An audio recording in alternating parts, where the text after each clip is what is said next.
obviously a big change of scenery, new trainer and all the rest of it. How's it working out so far? Yeah, Miami's pretty good actually. Can't complain. It's better than Vegas, that's for sure. What about your obviously your new setup there with the new trainer and everything? Does it seem to be working out for you? You feeling positive about it all? Yeah, for sure. I think it's definitely a different type of energy that I've felt in a long time. It's made me honestly fall back in love with the sport. The reason why I started it reminds me of when I was a 15-year-old coming back home from school and watching tapes and just studying the game and it's put me back to that mindset, you know. I think I've missed that feeling for such a long time. But yeah, I'm honestly just enjoying life here. Miami's pretty it's a pretty cool vibe. The first place I went was a bit different, but now settled in here, it's nice and homey and the weather's good. Can't complain. I got the right people around me. It's a good vibe. And I understand that you might be making an announcement sometime soon about your next fight. Is there any sort of tidbits about that today?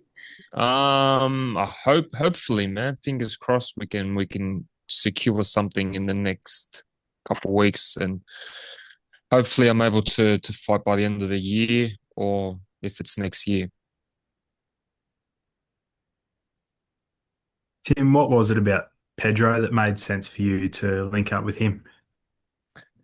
Um, well, I went to like I think it was five different trainers, and all of these guys were like world class, honestly, and the history and every time I went to a coach, I was like, wow, this is the guy. Then the next one, I was like, all right, this is the guy, this is the guy. And then as soon as I got to Pedro, I was like, this is the guy, you know. Um, his passion and knowledge and who he's worked with and just the way he does things, the Cuban boxing type style, and there's a lot of Soviet type of work. Yeah, it's just refreshing, you know. I'm doing a lot of stuff that I used to do as a child, back when I used to watch my dad train, back when I used to see my dad, and a lot of old school stuff. And I've grown up with that type of stuff. And unfortunately, in the last couple of years, I'd say I sort of went down a different path, more Western boxing, being tough, aggressive, strong. But it's made me realize that the sport's more not about it's a lot to do with skill, intelligence, and that's what Pedro's bringing out of me. How much different do we think you might be in your next fight compared to what we've seen over the past couple of years? Um, just a more look. I'm still the same old Tim. Like that's never going to change. But of course, a few little adjustments. A deeper fire burning inside of me. It's a whole different scenario now. Tim, could you tell me a little bit more about your selection process, please? You said you spoke to this trainer, you spent time with this trainer, etc. What were you looking for at the very start? I guess somewhere I feel comfortable. Somewhere someone that I could just click and bond. Someone that brings a passion. And as soon as I met Pedro, I was like, man, this is him. You know, this is the guy. It's honestly made me fall back in love with the sport. I've got a whole new desire for the sport now. It's a different feeling. And can you please tell me the other trainers you worked with and where they were located? Because I think that's a really interesting insight into, I guess, into this new chapter in your career. Yeah, I went with a couple. I went with Rudy Hernandez. I went worked with him for a bit, and then I went to Abel Sanchez, Edmond from in LA, Los Angeles area, Big Bay area, and then I went to Boxer Gym. My mate owns the gym in here in Miami, so I would still do a bit with them. But yeah, I was looking more like a Mike Tyson, Cus D'Amato type of relationship, someone that you can look up to.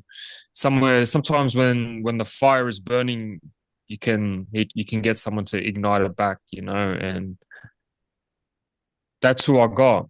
And he's a real loyal, passionate, family type man, and that's exactly what I am as well. So we clicked straight away, and I'm glad where we're at now. And can you please tell me a little bit more about how this is going to look for you? Because I know there was that time you were going to relocate to Vegas permanently. Then Yeah. you decided you're going to stay in Australia.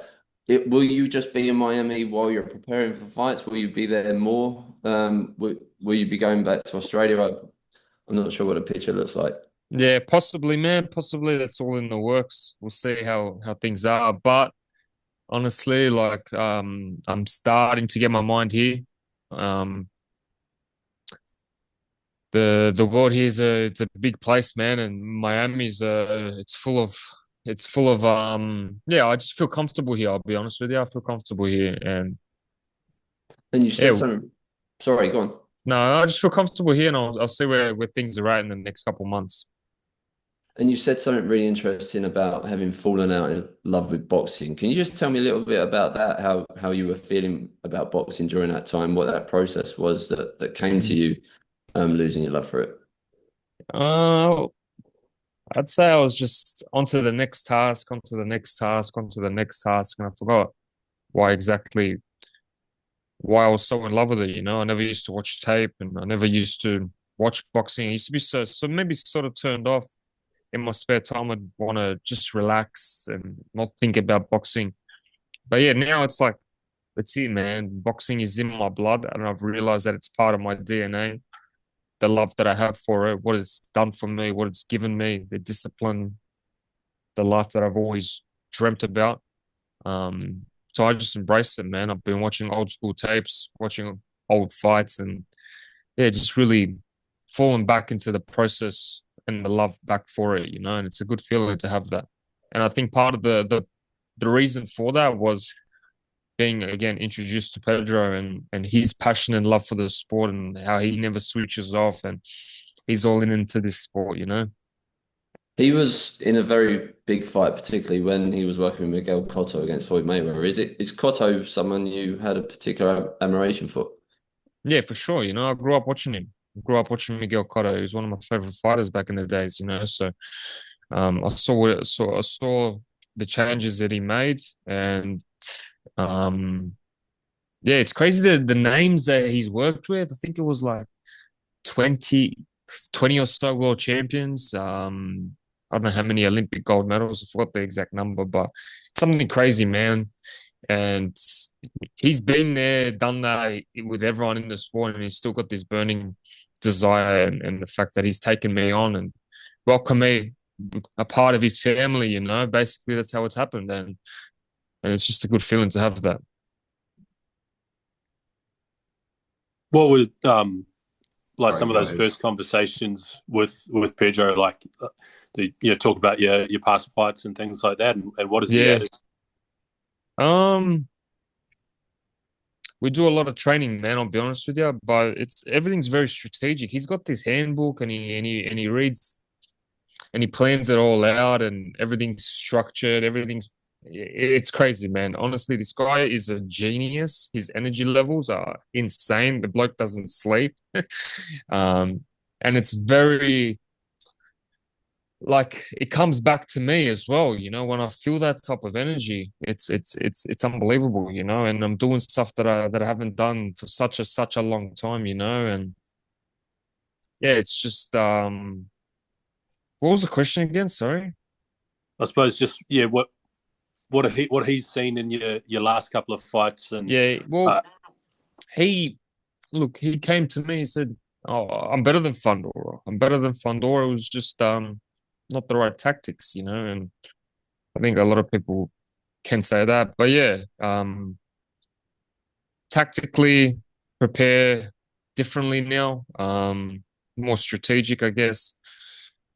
Think more in there rather than just rely on my destructiveness, because I can only get you so far in this sport. yeah. And what have you made? I suppose over the past sort of couple of weeks, Nikita's preparing for this fight with Michael Zarafa, obviously a long time rival of yours. Seen you post a couple of things and crop out Michael's face and his name. What have you made of it so far? In all honesty, man, I haven't really seen much of it. Honestly, I thought them two just being too nice to each other is a bit not down my path. You have to send a message to Nikita and say, "Hey, we hate this guy." Let them do whatever they want, man. I'm staying far away from it. Tim, have you thought about your return home with Pedro and him being out here? And I think a fight night for you will be incredibly different to the surroundings that you're used to and the comforts that you had. I mean, even picturing him in your Rockdale gym and your normal team, like that sort of stuff's a complete change for you. Have you thought about that and how that'd sit with you? I haven't really thought about it too much, but man, this honestly, Pedro's like family now. I know it's hasn't been a long time. Like we've been with each other for what, a month now, but he's honestly like he's just welcomed me with open arms, and the way him and his family have treated me, it's been unbelievable, man. So yeah, I can't wait. And I see how he is with his team, with his fighters. You know, he walks out. I was watching him and Miguel Cotto walk out. He's right by their side, you know, and he's a real, very loyal and true day one type guy. And he's more than welcome to come to my gym and be everywhere, you know. This guy's a part of my career now, and we're only going to the top, you know. So I'm going to welcome him the same way that he's welcomed me. Does that mean some bright red Team Zoo 2 tracksuits? Yeah, something like that. Adidas. That's all he wears. He wears these red Adidas red tracky pants. But I told him we got to go with Everlast, brother. If you were to fight by the end of the year, is that I guess you've tested him in the gym, but to test him on fight night, is that a hurdle, or I guess the last gate before you completely lock him in? I'm sure you have, but is that part of it? Or is it like, regardless of how you feel on the night, you'd still continue? No, it's I feel what I feel. We connected straight away. Even like how he's in the corner, the type of instructions he makes and stuff like that. It's yeah, it's crazy the way he wraps hands and everything. It's just it's so it makes me be like a young kid again, you know. I'm watching someone who's at the very top of what he's done in his career, and I'm in that position now with him. So we got to get comfortable with each other, of course. I know that. But again, we're not in a rush. I think the world titles will definitely come, and that's what I'm aiming for. Well, there is that footage. If you could maybe remember what he did say to you, where he's chatting to you, I think maybe even after running, and he signals to a strap around the belt. Does he obviously? Do you remember that conversation? Yes. What he said?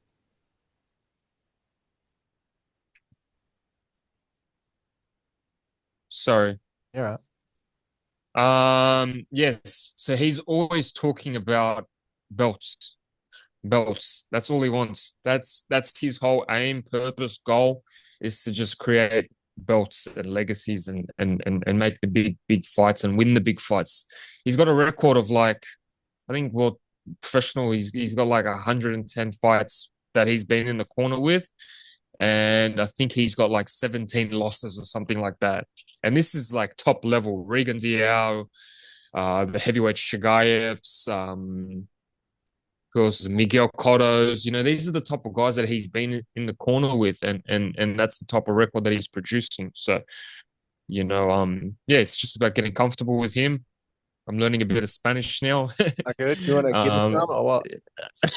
It depends. What do you want? It's a freestyle. I mean, look, I'm more of trying to understand things rather than order me a coffee.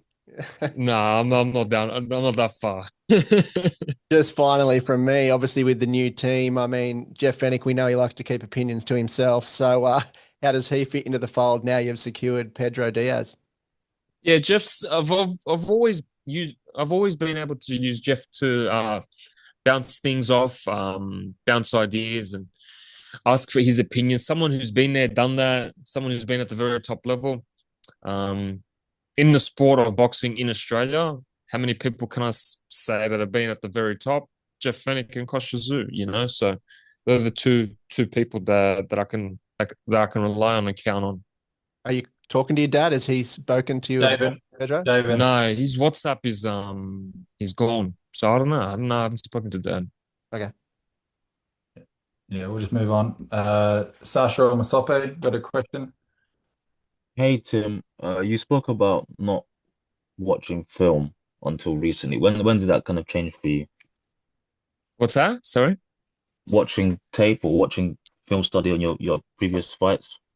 Yeah, what about it? So you didn't watch it before. I'm wondering, when did you start? Like, what was the reason for that? You've started now, or I've just started just... watching boxing in general.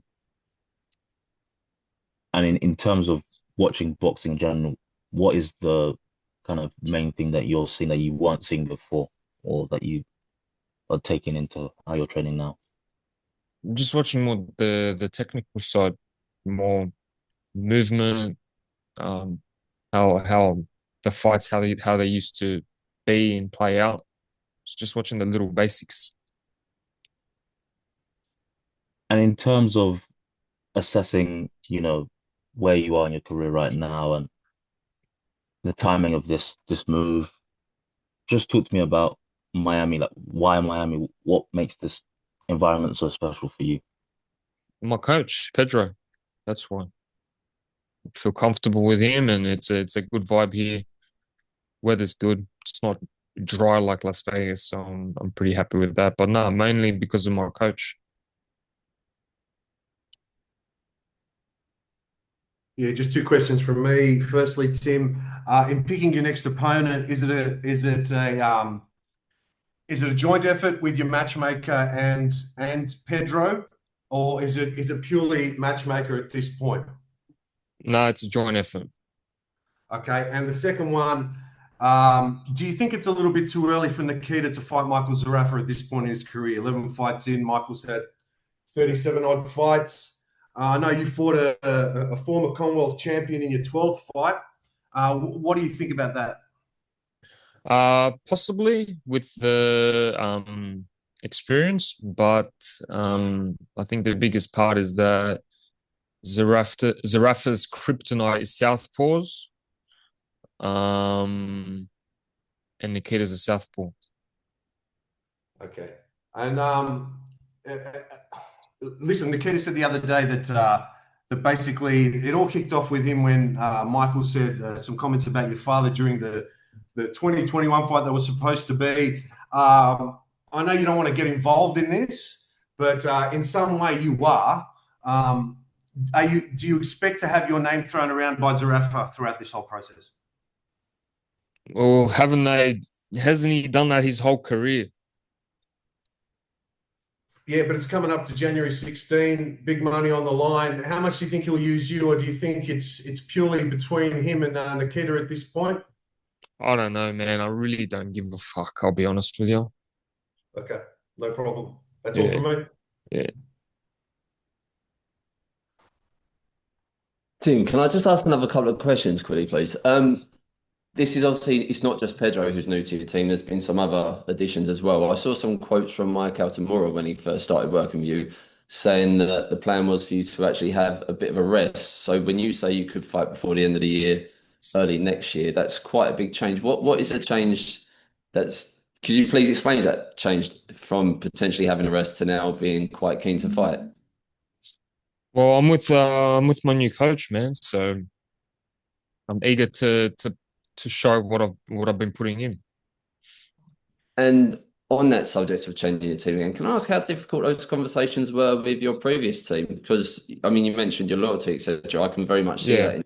I can't imagine that was very easy, having to break that news. No, it was tough. It was tough because I was very loyal. But I needed changes. I needed something new in my life, and I've stuck by it. I appreciate what the guys did for me and how far we've reached together. But yeah, it's just a change that was needed for myself.